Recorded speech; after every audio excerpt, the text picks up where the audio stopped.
Yang kedua, saya ingin sampaikan kepada publik bahwa kita tidak boleh melakukan generalisasi dan memperluas persoalan ini ke hal-hal yang sifatnya asumsi, apalagi tuduhan. Saya setuju tadi kuasa hukum saudara Joko Widodo menyatakan di Polda ini laporannya adalah perkara terkait tuduhan ijazah palsu berkaitan dengan dugaan pencemaran dan fitnah. Tidak ada itu pasal-pasal provokasi.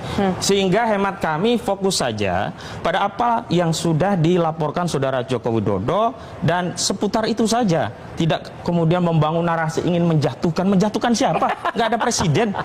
Kecuali ke Pak Prabowo Subianto bisa kita jatuhkan. Saudara Joko Widodo itu sekarang warga negara biasa seperti kami-kami. Yang ketiga, kami juga ingin tegaskan melalui forum yang menarik ini ya, bahwa proses di Polda Metro Jaya, kalau nanti Pak Jokowi menyatakan tak layani, nah ini menarik nih, tak layani. Memang harusnya Pak Jokowi sendiri yang melayani, nggak perlu bawa Peradi Bersatu, nggak perlu bawa Sylvester Stallone, nggak perlu bawa yang namanya apa, pemuda patriot. Ngapain mereka bikin laporan-laporan? Kenapa Polda Metro Jaya mengkonsolidasi dalam satu laporan? Karena nggak relevan yang lainnya ini. Perkara yang delik aduan, delik aduan yang punya wewenang hanya orang yang merasa tercemar, hanya orang yang merasa dirinya difitnah. Apa urusannya Peradi Bersatu? Kecuali meneliti organisasi Peradi Bersatu, abal-abal atau tidak, boleh dia komplain. Nggak ada urusannya dengan Peradi Bersatu. Peradi berantakan juga nggak ada urusannya. Peradi bersama-sama juga nggak ada urusannya. Nah, yang ketiga, justru disinilah publik akan menilai sebenarnya perkara ini digelar secara fair, transparan, akuntabel, dan kredibel atau tidak. Kalau Pak Arianto, saya tekankan, proses tadi sudah dihadiri Pak Roy Suryo. Kemudian Pak Roy Suryo masih komplain di publik.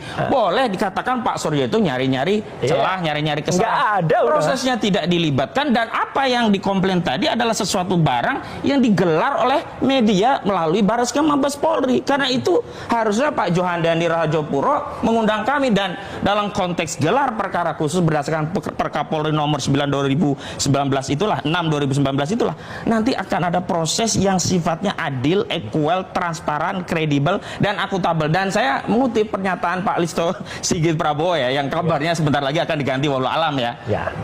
Jargon beliau kan presisi.